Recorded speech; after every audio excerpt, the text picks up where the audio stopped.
Yes, next topic marginal cost equation. Marginal cost equation വളരെ famous ആയിട്ടുള്ള equation ആണ് അല്ലേ? Sales minus variable cost is equal to contribution. സെയിൽസിൽ നിന്ന് variable cost കുറച്ചാൽ നമുക്ക് എന്ത് കിട്ടും? കോൺട്രിബ്യൂഷൻ കിട്ടും അല്ലേ? ഫോർ എക്സാമ്പിൾ, നിങ്ങളെ സെല്ലിംഗ് പ്രൈസ് തീരുമാനിക്കുന്നത്, സെയിൽ കാരണം ഇവിടെ സെല്ലിംഗ് പ്രൈസ് ഉദ്ദേശിക്കുന്നത് 100 രൂപയാണ് ഒരു പ്രൊഡക്റ്റ് നിങ്ങൾ വില നിശ്ചയിക്കുന്നത്. അപ്പോൾ അതിൽ 60 രൂപ വേരിയബിൾ കോസ്റ്റ് ആണ് സപ്പോസ്. അപ്പോൾ ബാക്കിയുള്ള എന്തായിരിക്കും? സ്വാഭാവികമായിട്ടും ഫിക്സഡ് കോസ്റ്റ് ആയിരിക്കും അല്ലേ? 60 വേരിയബിൾ കോസ്റ്റാണ്, പിന്നെ 2 കോസ്റ്റല്ലേ ഉള്ളൂ, ഫിക്സഡ് കോസ്റ്റും വേരിയബിൾ കോസ്റ്റും. അപ്പോൾ അതിന് 60 വേരിയബിൾ കോസ്റ്റ് ആണെങ്കിൽ മറ്റേ എന്താണ്? ഫിക്സഡ് കോസ്റ്റ് ആയിരിക്കും. കാര്യം ശ്രദ്ധിക്കുക, നിങ്ങൾ പ്രൊഡക്റ്റിന് വില നിശ്ചയിക്കുമ്പോൾ ഈ 2 കോസ്റ്റ് മാത്രമാണ് പോയാൽ മതി. ഈ 2 നിന്ന് പോയാൽ 2 കോസ്റ്റും പോയാൽ പിന്നെ എന്താണ്? പിന്നെ അവിടെ 0 ഉണ്ടാകുക. ഇവിടെ 60, ഇവിടെ ഫിക്സഡ് കോസ്റ്റ് 40. പിന്നെ നിങ്ങൾക്ക് എന്തെങ്കിലും പ്രോഫിറ്റ് ഉണ്ടോ? ഇല്ല. സോ എപ്പോഴും നമ്മൾ പ്രൊഡക്റ്റിന് വില നിശ്ചയിക്കുമ്പോൾ അതിൽ ഫിക്സഡ് കോസ്റ്റ് മാത്രമല്ല പെടുക, അതിൻ്റെ കൂടെ എന്തും കൂടി ഉണ്ടാവും, ഒരു സർട്ടൺ പെർസെൻറ്റേജ് പ്രോഫിറ്റും കൂടി ഉൾപ്പെടുത്തും. Fixed cost plus profit. അപ്പോൾ മേ ബി എന്തായിരിക്കാം, ഒരു 30 രൂപ ഫിക്സഡ് കോസ്റ്റും 10 റുപ്യ എന്ത് ചെയ്യാം, പ്രോഫിറ്റും ആയിരിക്കാം. 10 റുപ്പീസ് പ്രോഫിറ്റും ആയിരിക്കാം. സോ ഇങ്ങനെ ഫിക്സഡ് കോസ്റ്റും പ്രോഫിറ്റും കൂടി ഉൾപ്പെട്ട കാര്യത്തിനെയാണ് നമ്മൾ കോൺട്രിബ്യൂഷൻ എന്ന് പറയുന്നത്. So what is contribution? Contribution is equal to fixed cost plus profit. ഇതാണ് മാർജിനൽ കോസ്റ്റ് ഇക്വേഷൻ എന്ന് പറയുന്നത്. നമുക്ക് ഇതൊന്ന് സ്റ്റേറ്റ്മെൻ്റ് ആയിട്ടൊന്ന് വരച്ചു നോക്കാം. For example, sales 10,000 less variable cost ഒരു 6,000. So we will get 4,000 called contribution less fixed cost. Fixed cost എത്രയാണ് നമുക്ക് അറിയാം, 3,000. Then the remaining part will be profit.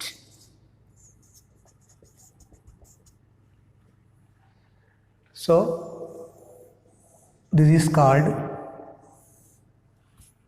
Marginal cost statements. Okay, ഇതൊന്ന് നോട്ട് ചെയ്തിടുക. ഇത് നമുക്ക് എന്താണ്, വർക്കൗട്ട് ചെയ്യുമ്പോൾ പ്രോബ്ലം സോൾവ് ചെയ്യുമ്പോൾ നമുക്ക് എന്താണ് ഇത് ആവശ്യമുണ്ടാവും. ഈ ഒരു സ്റ്റേറ്റ്മെൻറ്റ് നമുക്ക് ആവശ്യമുണ്ടാവും, മാർജിനൽ കോസ്റ്റ് സ്റ്റേറ്റ്മെൻറ്റ്.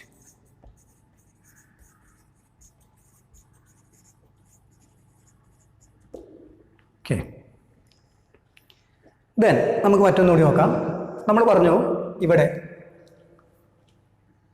കോൺട്രിബ്യൂഷൻ മാത്രം എടുക്കാം. Contribution is equal to fixed cost plus profit എന്ന് പറയും അല്ലേ? നമ്മളിവിടെ ഒരു എമൗണ്ട് കൊടുത്തിട്ടുണ്ട്, 40 ഈസ് ഈക്വൽ ടു 30 പ്ലസ് 10. ഇത് നമ്മൾ പറഞ്ഞ ഒരു തിയറി അല്ലേ? ഇനി ഒന്ന് ശ്രദ്ധിക്കട്ടോ, 40 ഈസ് ഈക്വൽ ടു 30 പ്ലസ് 10 അങ്ങനെയാണെങ്കിലേ 30 ഈസ് ഈക്വൽ ടു എന്തായിരിക്കും?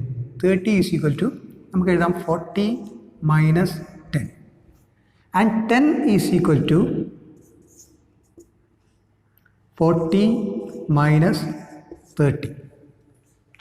Okay, then what is 30?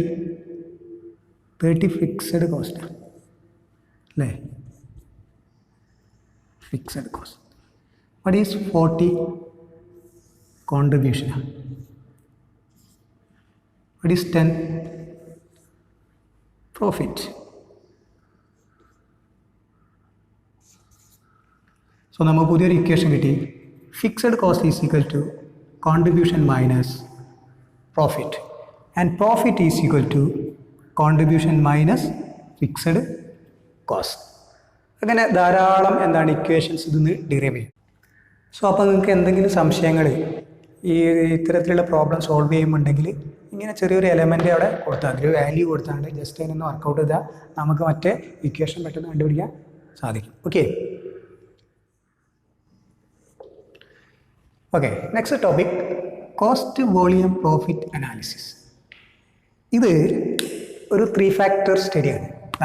Cost 1, then volume of sales, volume of sales 2, then profit 3. അപ്പോൾ cost plus volume of sales plus profit. ഈ സെയിൽസ് എന്ന് പറയുന്ന സംഭവം എന്തിനെ അഫക്റ്റ് ചെയ്യും? കോസ്റ്റിനെ അഫക്റ്റ് ചെയ്യും. കോസ്റ്റ് എന്ന് പറയുന്നത് ഡെഫിനറ്റ്ലി എന്തിനെ അഫക്റ്റ് ചെയ്യും? പ്രോഫിറ്റിനെ അഫക്റ്റ് ചെയ്യും. So these are inter connected. ഈ മൂന്ന് കാര്യങ്ങൾ എന്താണ്? പരസ്പരം ബന്ധിതമായിട്ടുള്ള കാര്യങ്ങൾ. Sales will affect cost and cost will affect profit. Okay, so here we study how the sales affect both cost and profit. എങ്ങനെയാണ് സെയിൽസ് കോസ്റ്റിനെയും പ്രോഫിറ്റിനെയും അഫക്റ്റ് ചെയ്യുന്നത് എന്ന പഠനമാണ് കോസ്റ്റ് വോളിയം പ്രോഫിറ്റ് അനാലിസിസിൽ നമ്മൾ നടത്തുന്നത്. Okay, so this is an extension of marginal costing and is A technique for profit planning. Profit പ്ലാനിങ്ങിന് വേണ്ടിയിട്ടുള്ള പ്രധാനപ്പെട്ട ഒരു ടെക്നിക്കായിട്ട് ഉപയോഗിക്കുന്നതാണ് കോസ്റ്റ് വോളിയം പ്രോഫിറ്റ് അനാലിസിസ് എന്ന് പറയുന്നത്. രണ്ട് ടെക്നിക്കാണ് ഇതിൽ പ്രധാനമായിട്ടും ഉപയോഗിക്കുന്നത്. ടെക്നിക്സ്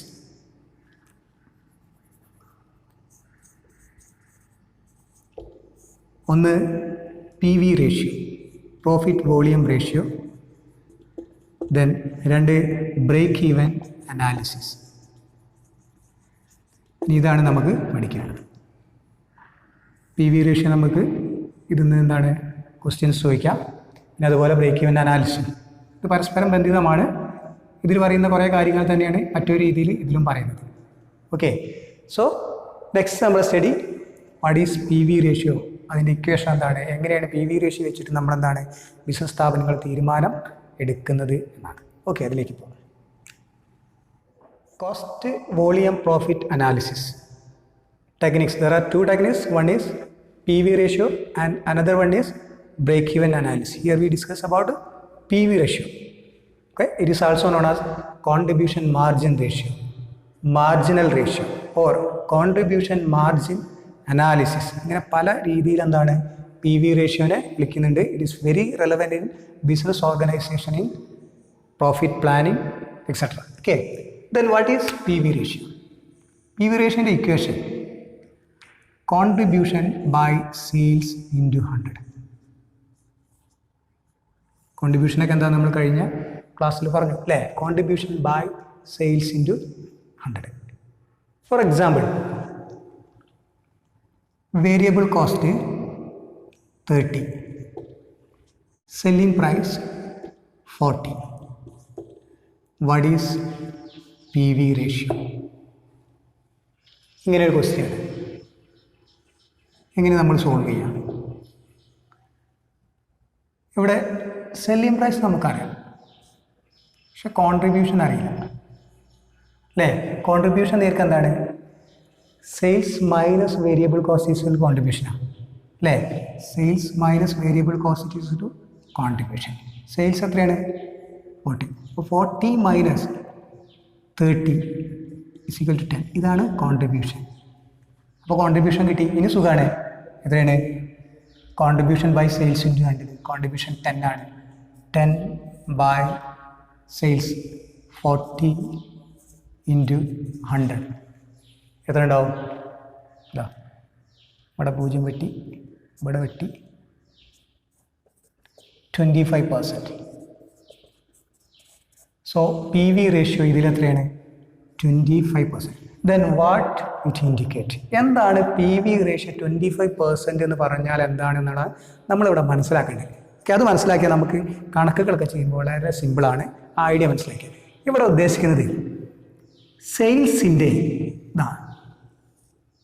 25% കോൺട്രിബ്യൂഷനാണ് എന്നാണ് ഇവിടെ ഉദ്ദേശിക്കുന്നത്. അതായത് ഓരോ 100 സെയിൽസിലും 25 രൂപ എന്തുണ്ട്?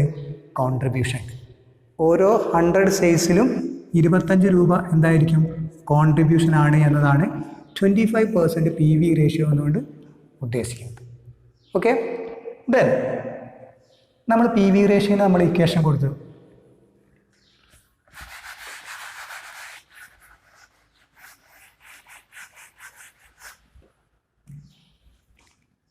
കോൺട്രിബ്യൂഷൻ ബൈ സെയിൽസ് ഇതാണ് ഇൻറ്റു 100 അവിടെ കട്ടെ ഇക്വൽ ടു PV റേഷ്യോ ആണല്ലോ. PV റേഷ്യോ എന്ന കോൺട്രിബ്യൂഷൻ ബൈ സെയിൽസ് ആണ് അല്ലേ? ഇനി നോക്കുക, നമുക്കിതിനെ ജസ്റ്റ് ഒന്ന് എഴുതി നോക്കാം. ഇപ്പോൾ 2 = 10/5 എന്ന് എഴുതി കൂടെ? 10നെ 5 കൊണ്ട് ഹരിച്ചാൽ 2 ആണ് അല്ലേ? അങ്ങനെയാണെങ്കിൽ ഇപ്പോൾ 2 നമുക്ക് കിട്ടി. 10 എങ്ങനെ കിട്ടുക? 10 = 5 × 2 അല്ലേ? ദെൻ അപ്പോൾ 10 കിട്ടി. ഇനി 5 എങ്ങനെ കിട്ടുക? 5 = 10/2. കറക്റ്റ് അല്ലേ? 2 = 10/5 ആണെങ്കിൽ 10 = എങ്ങനെയായിരിക്കും? 5 × 2 ആണ്. 5 എന്ന് പറഞ്ഞാൽ 10നെ 2 കൊണ്ടായിരിക്കും. ക്ലിയർ അല്ലേ? ഓക്കെ, ഇനി നമുക്ക് നോക്കാം. നമ്മൾ ഇത് പി വി റേഷ്യോ ആയിട്ട്, ഇത് പി ആണ്, ഇത് കോൺട്രിബ്യൂഷൻ്റെ സ്ഥാനത്ത് വരുന്നത് സി, ഇത് സെയിൽസ് ആണ്. അപ്പോൾ 2 എന്ന് പറഞ്ഞൊക്കെ പി ആട്ടോ. ഇത് പി ആണ്, ഇത് പി ആണ്. 10 സി ആണ്, സി സി. ദെൻ 5 എസ് ആണ്, എസ് എസ്. ഓക്കെ, പുതിയൊരു ഇക്വേഷൻ നമുക്ക് കിട്ടി. Okay, P V ratio = contribution by sales ആണെങ്കിൽ കോൺട്രിബ്യൂഷൻ = എന്തായിരിക്കും? Sales into P V ratio ആയിരിക്കും. സെയിൽസിനെ എങ്ങനെ കണ്ടുപിടിക്കാം? Sales = contribution by P V ratio. Okay, ഇത് നമുക്കറിയാം, P V ratio = contribution by sales. ഇത്രയും കാര്യങ്ങളും ഇതൊന്നും നിങ്ങൾക്ക് ഉണ്ടാക്കാം. ഇതൊക്കെ നമുക്ക് എന്താണ്, കണക്കിലേക്ക് തിരിച്ചും മറിച്ചൊക്കെ നമുക്ക് മനസ്സിൽ വേണം. ചെറിയൊരു മാത്തമാറ്റിക്കൽ കാര്യങ്ങളൊക്കെ നമുക്ക് എന്താണ്, ചെറിയൊരു അറിവൊക്കെ നമുക്ക് ഇതായിട്ട് ബന്ധപ്പെട്ട് വേണ്ടി വരും കേട്ടോ. ഓക്കെ, 10ാം ക്ലാസ്സിലൊക്കെ നമ്മൾ പഠിച്ചു പോയ പഴയ കാര്യങ്ങളൊക്കെ ഉണ്ടല്ലോ, കുറച്ച് അതിൻ്റെ ബേസിക്കൊക്കെ നമുക്കിതിലേക്ക് ആവശ്യം വരും. അതൊക്കെ ഒന്ന് തട്ടി എടുക്കണം. Okay, so this is P V ratio. ഇതായിട്ട് ബന്ധപ്പെട്ട കാര്യങ്ങളൊക്കെ നമുക്ക് പഠിക്കാനുള്ളത്. നമുക്കൊരു ക്വസ്റ്റ്യൻ എടുത്തിട്ട് നമുക്ക് എന്താണ്, ഇനി പി വി റേഷ്യോയിൽ എന്തെല്ലാമാണ്, നമുക്ക് എങ്ങനെയൊക്കെയാണ് കണക്ക് ചെയ്യാമെന്ന് ജസ്റ്റ് ഒന്ന് നോക്കാം. ഒറ്റ ക്വസ്റ്റ്യൻ. ഓക്കെ.